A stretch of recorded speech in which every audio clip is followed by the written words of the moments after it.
Salam sejahtera di dalam kasih Tuhan kita Yesus Kristus.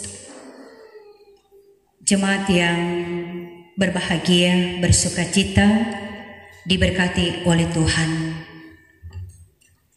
Tentu kita sangat bersyukur dalam ibadah minggu keempat yang dirangkaikan dengan ibadah pengucapan syukur.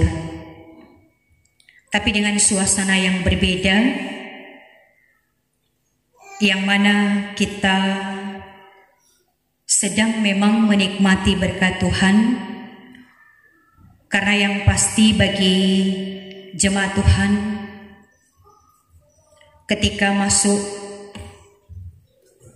di halaman di rumah gereja ini ada tentu wajah baru. Di depan gereja telah berdiri kokoh yang orang boleh bilang teras selasar kanopi, karena ketika ada kegiatan, ada momen-momen yang mana tempat itu juga dipakai tempat duduk anggota jemaat untuk beribadah, maka tidak salahnya ibu boleh menyapa baik anggota jemaat yang ada di dalam, di luar sebelah kanan, bahkan di depan. Sekarang ibu mau sapa dulu yang ada di bagian aula. Shalom. Yang ada di bagian tengah, shalom. Bahkan yang ada di bagian luar, shalom. Ya, orang ucapkan sama-sama, karena dalam sukacita dan syukur, ya, mengekspresikan orang semua. Memang selalu bersyukur, tetapi ini luar biasa. Sekali lagi, shalom. Damai di hati. Ya, terpujilah Tuhan yang masih berkenan atas kita semua, sehingga hari ini yang pasti bagi kita sebagai jemaat ketika diwartakan ibadah pengucapan syukur. Dan bukanlah juga suatu kebetulan ketika teras di depan rumah gereja itu sudah selesai dan sedang dipakai. Amin. Ya, Bapak Ibu, saudara-saudaraku, marilah kita diarahkan melalui pembacaan dalam kitab Daniel pasal 6 ayat 1 sampai 29. Dalam persekutuan ini kita disegarkan ingat kisah Daniel.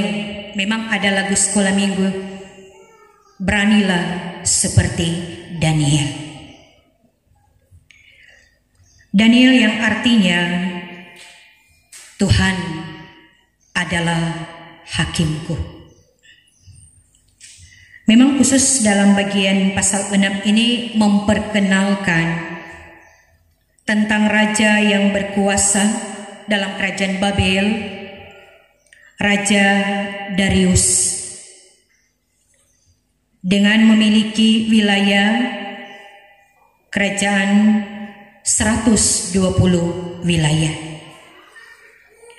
Sehingga ada 3 pejabat sebagai wakil raja, di antaranya Daniel. Daniel ini adalah seorang muda, ya kira-kira berusia 16 tahun. Dan tugas sebagai wakil-wakil raja, maksudnya agar raja tidak dirugikan.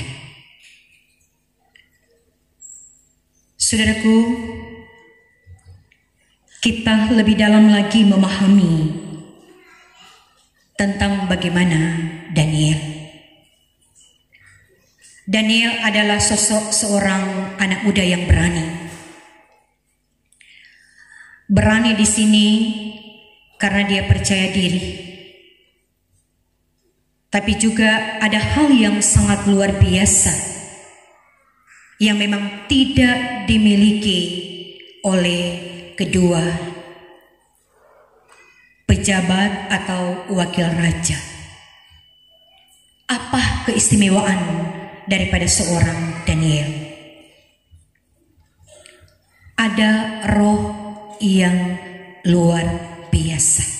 Yang ini menunjukkan dia hidup dalam hikmat, dia hidup dalam kebijaksanaan Tuhan.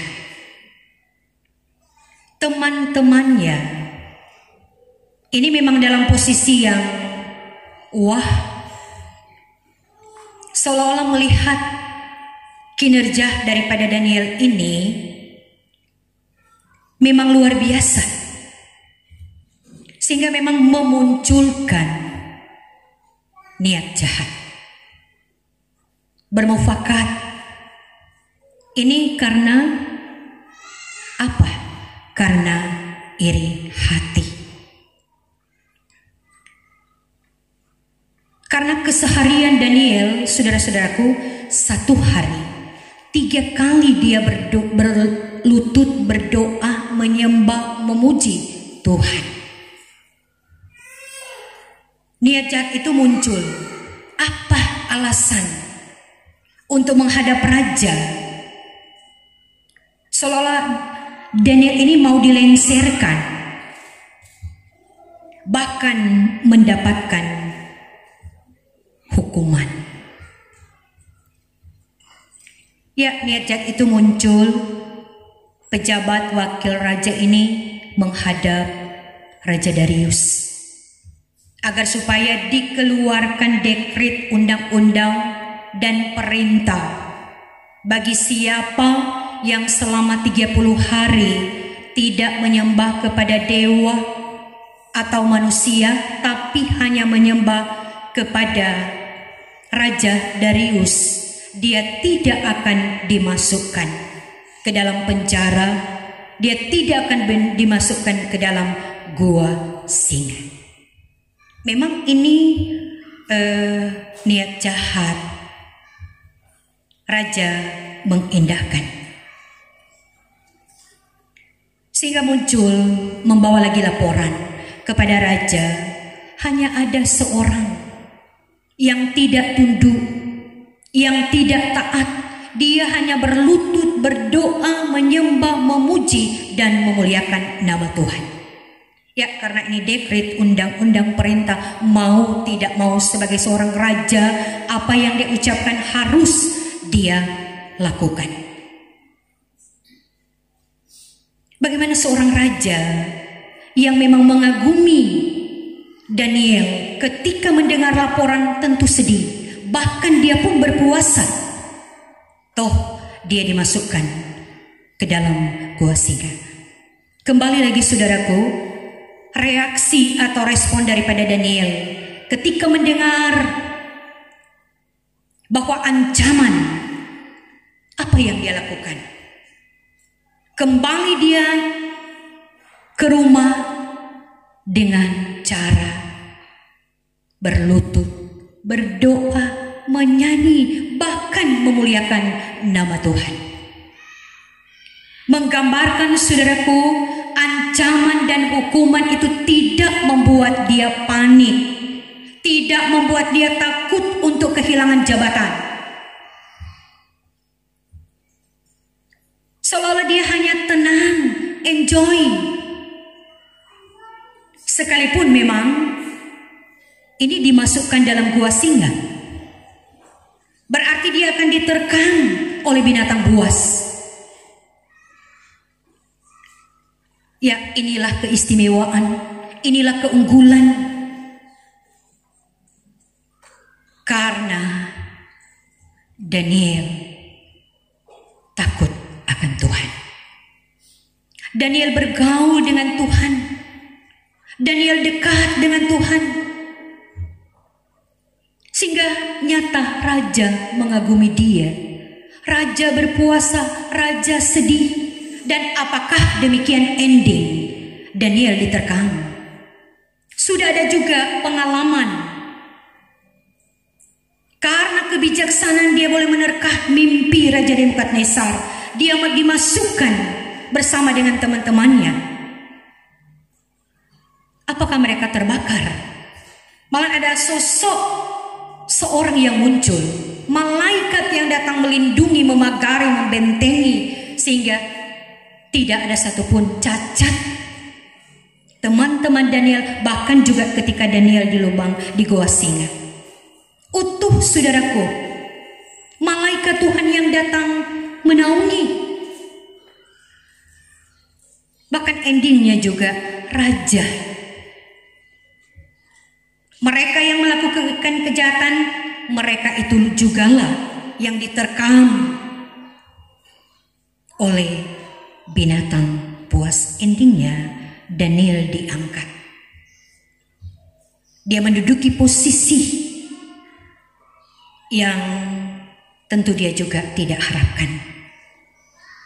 Tetapi orang yang hidup di dalam Tuhan dipersiapkan, sekalipun proses penderitaan, dakwaan, bahkan juga ancaman tidak membuat dia panik, takut, putus asa.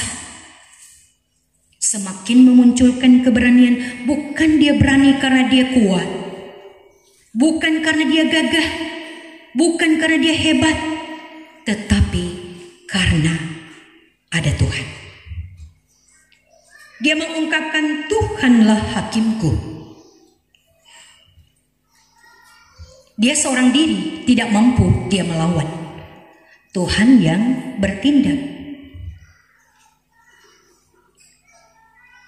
Dari bagian pembacaan ini kita mendapati kekuatan iman yang besar dari Daniel. Dia bisa tampil beda. Dia istimewa karena pimpinan Roh Kudus. Dia tidak takut kepada manusia, tetapi dia lebih takut kepada Tuhan. Dia tidak takut kehilangan jabatannya.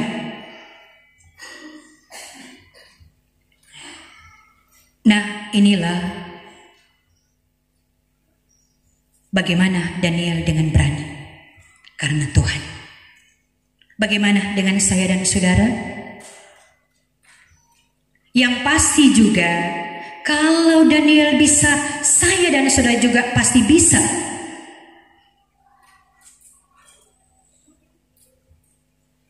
Ini kisah Daniel yang sudah berkali-kali diperdengarkan dan menjadi bahan perenungan bagi setiap kita.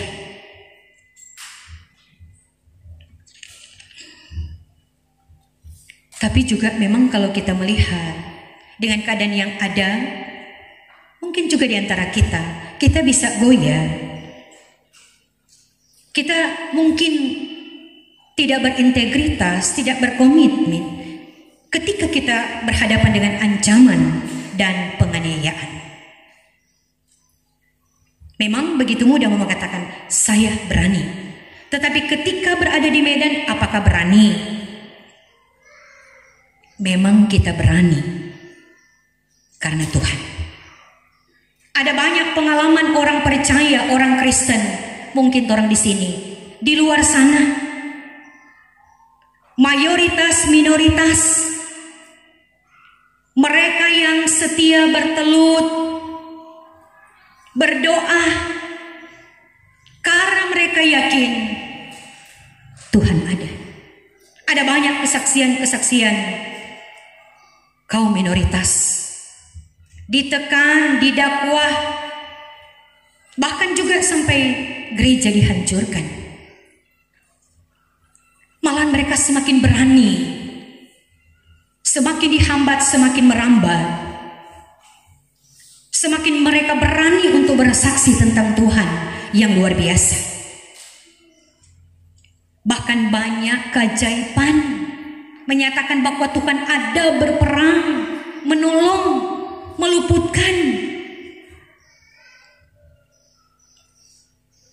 Kita yang ada sekarang ini, kita bukan diperhadapkan dengan ancaman, perang, musuh. Memang ada, tetapi kita diperhadapkan dengan musuh dalam selimut, ancaman-ancaman tentang perkembangan-perkembangan yang ada. Apakah kita bisa berani tampil sama dengan Daniel? Berani tampil beda? Berani, saudaraku, karena ingat, sebagaimana Daniel juga Tuhan curahkan roh, itu juga ada pada setiap kita. Tetapi apa yang membuat kita takut? Kita takut karena kita belum percaya sungguh. Kita belum mendekatkan diri sungguh kepada Tuhan. Kita belum bergaul sungguh dengan Tuhan. Sehingga pada akhirnya banyak juga kita takut kehilangan jabatan, takut kehilangan kekayaan, takut kehilangan dengan apa yang ada.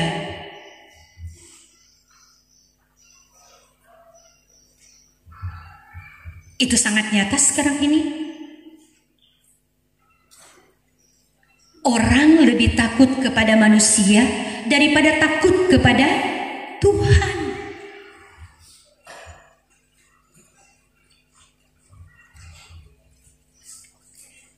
Ya, kiranya lewat pemberitaan Tuhan lagi memperlengkapi saya dan saudara. Mari kita berani sama seperti Daniel. Tetap masih ada orang yang berani untuk menyuarakan keadilan, kebenaran. Karena dia telah mengalami, dia telah merasakan. Kita semua dipanggil, saudaraku. Di tengah-tengah kegersangan yang sedang dan sementara kita nikmati, bukankah kita selalu berucap, solain dulu dengan sekarang. Yang lainnya menunjuk tentang sikap. Karena apa? Sebagaimana pembacaan kita, kasih dia mulai hilang, kasih dia mulai pudar. Sehingga orang lebih mementingkan berpikir diri sendiri, cuek dengan keadaan yang ada. Bahkan dosa juga seolah-olah dilihat itu hal biasa. Itu urusan mereka.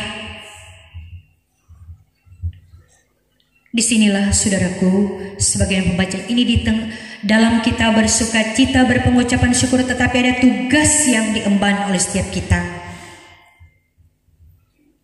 Tuhan ingin mari kita berani seperti Daniel.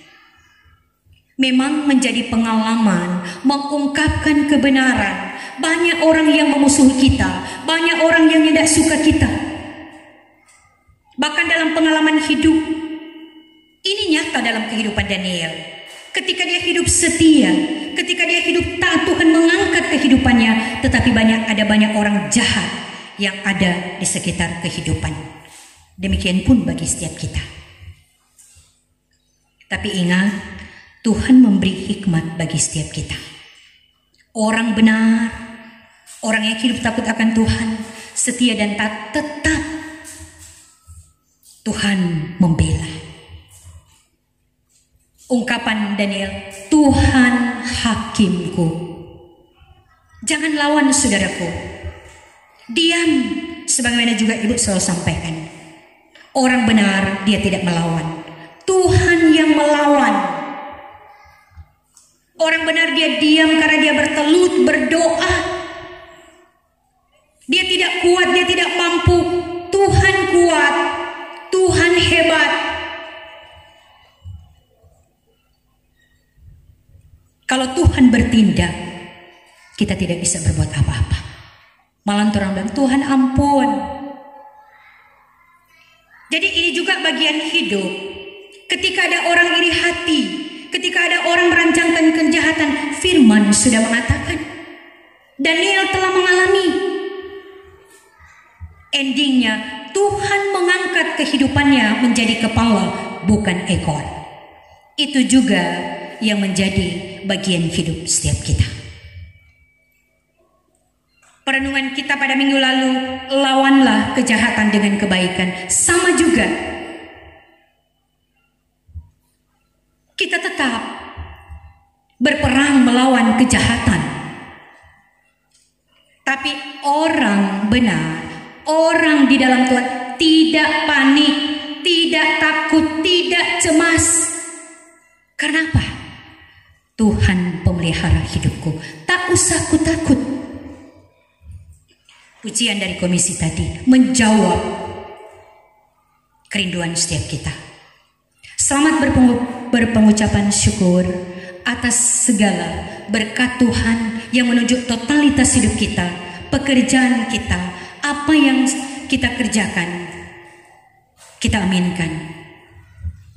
Tuhan baik, sehingga semua kita mau mengatakan tidak pernah berkekurangan, malahan setiap baru.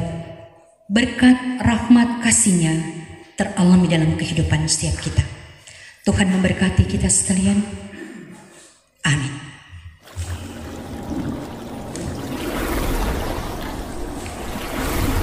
Ya, puji-pujian sudah khotbah.